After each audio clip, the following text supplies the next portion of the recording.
You like sex? I like sex. Pretty much everyone likes sex, right? But here's the real question. What are people actually doing when it comes to sex? I'm not talking about what folks say in passing or what movies show, I mean real life. What are adults really doing when they're with someone or just with themselves? And even more interesting, what do they find exciting, fun, or totally surprising? Today, I'm breaking down the most common sexual activities among adults in the US based on a big national survey with over 2,000 people. Men, women, single, married, young, older, people from all walks of life. It's a real, honest look at what's actually going on behind closed doors. This was an anonymous survey, so folks answered pretty truthfully. They were asked not just about what they've done, but what they find appealing too. Quick heads up, 91% of the participants identified as straight, so the data mostly reflects heterosexual folks. Now before you roll your eyes and think, it's just going to be the usual stuff, stick with me. Some of these results might surprise you, and might even give you a few ideas. Let's start off with the basics. Vaginal sex is still the most common, no shocker here. Most people still consider this the go-to kind of sex.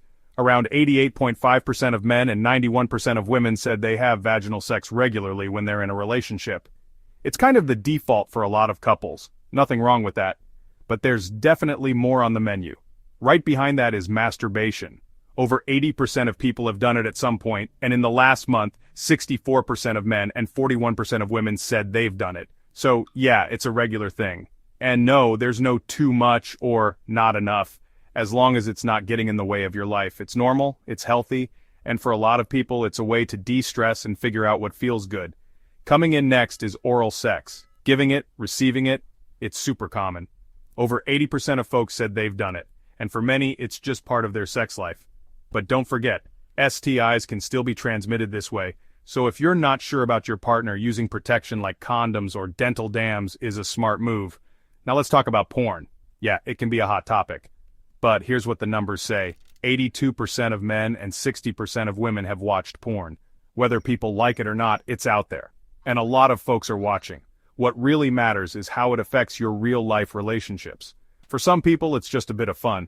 For others, it might get in the way. It's worth checking in with yourself about it. Next up, wearing sexy underwear. 75% of women said they've worn lingerie to turn on their partner, and 26% of men said they pick out their underwear with their partner in mind too. It's a simple way to switch things up, add some novelty, and keep things exciting. Doesn't have to be expensive or over the top. Sometimes it's the small touches that spark the most interest. Now here's where things get a little techie. Sending or receiving nudes. Yup, it's common. 65% of men and 54% of women have done it. But here's the deal. This number refers to consensual situations. If it's not wanted, don't send it. Ever. And if you're sharing, make sure it's with someone you fully trust. Because once a pic is out there, you can't take it back. One thing that stood out in the survey? Erotic stories. 57% of people said they've read them. And it turns out, a lot of women prefer reading something steamy over watching explicit videos. Books give you time to imagine, feel the build-up, and really get into the story.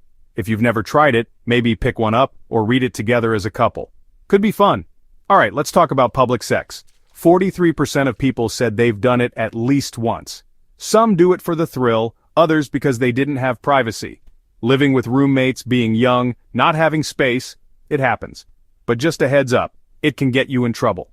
So be smart about where and how. Now on to anal sex. 43% of men and 30% of women said they've tried it. For some, it's a big no. For others, it can be super pleasurable. It really depends on the person and the couple. The key here is communication, comfort, hygiene, and lots of lube. If you're curious, take your time and don't rush. Let's get into a bit of kink. Spanking.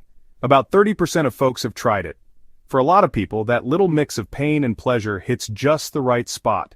Scientifically speaking, the parts of the brain that process pain and pleasure overlap, so it makes sense. Just make sure you and your partner are on the same page, and that everyone feels safe and respected. Now for a few bonus stats. Roleplay, 22% have done it.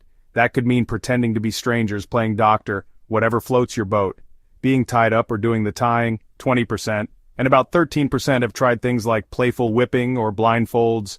None of this is as rare as you might think, and if you're into it or curious, that's totally valid, as long as it's consensual. Ever wondered about threesomes or group sex? 18% of men and 10% of women said they've had a threesome. Sex parties or group play? less than 8%, so while it's not exactly mainstream, it's not unheard of either. But here's something kind of beautiful. When asked what they found most appealing, not just sexually but emotionally, many people said simple things. Long kisses, cuddling, watching a romantic movie together, taking a bath as a couple, giving each other massages, picking out a vibrator together. It's not always about how wild things get, it's about how connected you feel. And yeah, there are some gender differences. Men are more likely to enjoy visual stimulation, anal play, and group fantasies. Women in general are more into emotional connection, sensuality, and context. The biggest takeaway?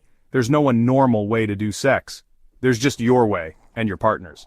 What matters is communication, respect, curiosity, and being open to talking about what feels good. If this list made you feel less alone, or gave you something new to think about, that's already a win. Maybe it even opens the door for a new kind of conversation with your partner. If you like this video, hit the like button, subscribe to the channel, and share it with someone who needs to hear that there's no one-size-fits-all when it comes to sex. We're all figuring it out. Talking about sex with honesty and no shame? That's how we build better relationships, with ourselves and with others. Your sexuality is yours. Own it, explore it, and above all, enjoy it safely and freely. See you in the next one.